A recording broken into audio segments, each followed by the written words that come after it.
Hi friends, இது வந்து பாப்பாவுக்கு வந்து ஸ்கூலில் புக்கு கொடுத்துருக்காங்க. என்ன புக்குன்னு பார்த்தீங்கன்னா Tamil, English, science, maths, drawing இது கொடுத்துருக்காங்க. இன்றைக்கி டேர்ம் 2 2வது டேர்ம் நடக்குது இல்லையா? ஸோ அதனால் யூகேஜி A4 பாப்பா. ஸோ பாப்பாவுக்கு வந்து புக்கு கொடுத்துருக்காங்க.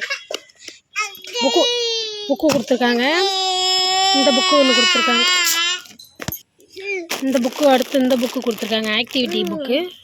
இது வந்து என்னன்னு தெரியல, இது ட்ராயிங் எழுதுறதுன்னு நினைக்கிறேன். இதுதானே பாப்பா கொடுத்துருக்காங்க பாரு, டாகு, லாகு. இதுக்கெல்லாம் நீ எழுதணும், சரியா? ஓகே, டீச்சர் என்ன சொல்கிறாங்களோ அதை எழுதணும். இந்த மாதிரி எழுதியிருக்காங்க. சூப்பராக சொல்லித்தராங்க. டீச்சர் சூப்பராக சொல்லித்தராங்க. இவங்களோட டீச்சர் வந்து சூப்பராக சொல்லித்தராங்க. இவங்க டீச்சரை விட இவங்க கிளாஸ் டீச்சர் சூப்பராக சொல்லி தருவாங்க. இந்த புதுசாக ட்ரெஸ்ஸு வேறு கொடுத்துருக்காங்க. நாளைக்கு பாப்பா இந்த ட்ரெஸ் தான் போட்டு போகிறா. இந்த ட்ரெஸ் தான் போட்டு போகிறா. Minerva higher secondary school. ஓகேங்களா? இதுக்கு வந்து பேண்ட்டு,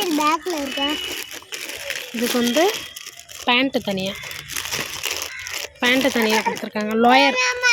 லோயர் மாதிரி கொடுத்துருக்காங்க.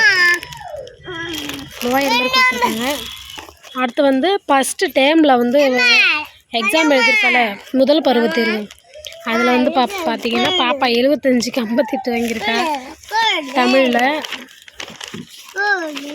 தமிழில் வாங்கியிருக்கா.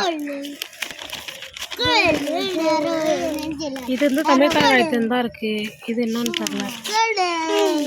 இது வந்து இங்கிலீஷில் வந்து 75க்கு 61 வாங்கியிருக்கா.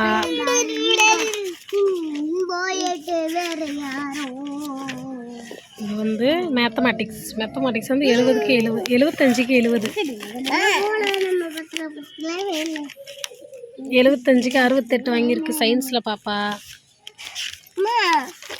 பரவாயில்ல, ஏதோ மற்ற பிள்ளைங்களோட பாப்பா நல்லா தான் எடுத்திருக்கான்னு நினைக்கிறேன். குட்டுன்னு போட்டிருக்காங்க.